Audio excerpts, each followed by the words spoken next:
Alexander Graham Bell said, "Educate the masses, elevate their standard of intelligence, and you will certainly have a successful nation." J.R.R. Tolkien said, "It is the job that is never started that takes longest to finish." Hello, I am Juan Navarro. This is Advanced Quality Programs, and I invite you to explore the quality philosophies to apply them to our lives.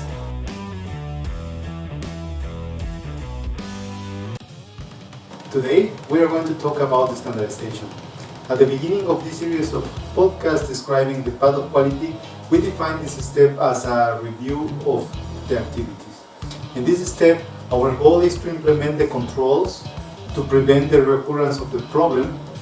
Once the effectiveness of the actions has been proven, we have a base of lessons learned, and we will make sure to establish the necessary procedures to prevent returning to the initial situation.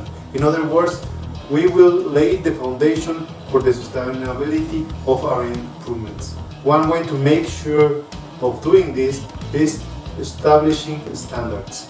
What is a standard?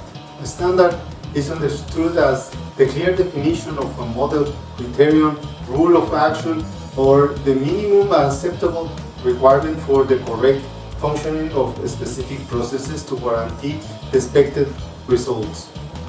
The standards clearly indicate the expected or desired behavior under certain circumstances. These are used as guidelines of operation.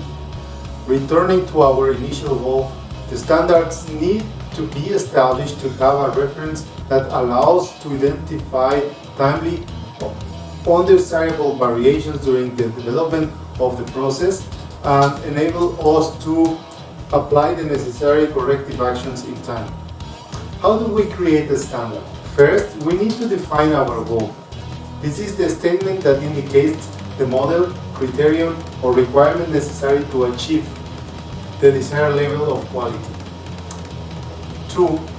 We need to define the scope. In other words, the reason, the utility, and the benefits that our standard provides to whoever follows the guidelines in the process.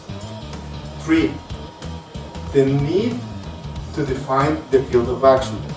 In other words, define the necessary conditions to make possible to meet the standard.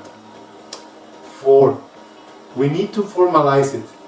The publication of our standard ensures that larger group of people apply it, and if necessary, we can plan training and education for it to successfully work. 5. We need to review this continuously. Because the environment and human behavior constantly change, the standards must be updated at the same time. A standard that is not reviewed becomes obsolete. What else do we need to keep in mind? Whenever it's possible, we need to create a team involving representatives of different groups affected by the new procedure. Before creating documents, we need to review the bibliography, and it may be that already some international or local standards regarding our topic of interest are already open. This step can spare you some time from unnecessary work. 3. Identify which aspects should be standardized and avoid spending time on all those that do not require standardization. Far too many standards can limit your creativity. Which risks we should avoid when we create a standard? When we create a standard correctly, after having done a conscious analysis of our initial situation and the goals we pursue, by creating these guidelines, our standard becomes a series of rules of behavior that govern different aspects of our lives and ensure that we get the desired results in these specific areas. Therefore, it is very easy to mistakenly apply these standards with the rules to not only one of our behaviors, but to roll it out after this specific aspect and try to extrapolate it to everyone else in all areas of your life. That's why steps 2, 3, and 4 are so important. We must be careful to generate only those standards that are useful to us and help us to achieve our goals in that specific area with a specific scope.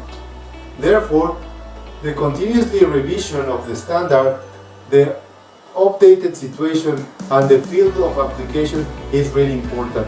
We do not want to live with an outdated rule or expect universal applications. Just because the standard generates successful results for you, it does not mean that it generates them for others. We must keep in mind that if the standard makes sense in certain specific circumstances, it is not necessarily applicable to everybody else. Therefore, we cannot expect the entire universe to be governed by our own standard. Be aware of this and prevent you from this frustration. Standards reduce our workload by helping us to predispose some routines, eliminating the need to create a new procedure whenever a repetitive situation appears to some repetitive extent. What we must be careful about is not falling into the excess of standards that limits our creativity and transform ourselves to automatons. One of the common mistakes is to believe that when the standard is created, automatically all other departments and teams should follow it to the letter. Many times the engineer who created the standard forgets to invest the time in making it necessary to make it public and train other teams in the organization for the correct exercise and execution of the new rules. This will generate not only frustration but also unnecessary discussions that are counterproductive, because many of the other instances may find as unnecessary the workload and therefore block the implementation and proper application of the new standard. The first things we need to do is to involve the other stakeholders to avoid friction and ensure successful implementation. This week's challenge is to create a standard that helps to eliminate the work and help you to live better based on the lessons you have learned after this series of podcasts.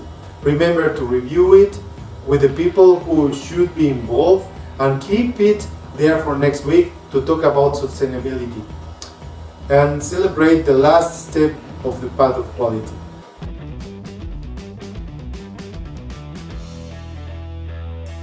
This was all for this week. I will appreciate all your comments, and if you enjoyed the video, hit like.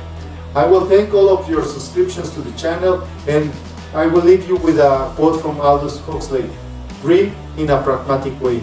Don't forget to hit the bell, and see you next week.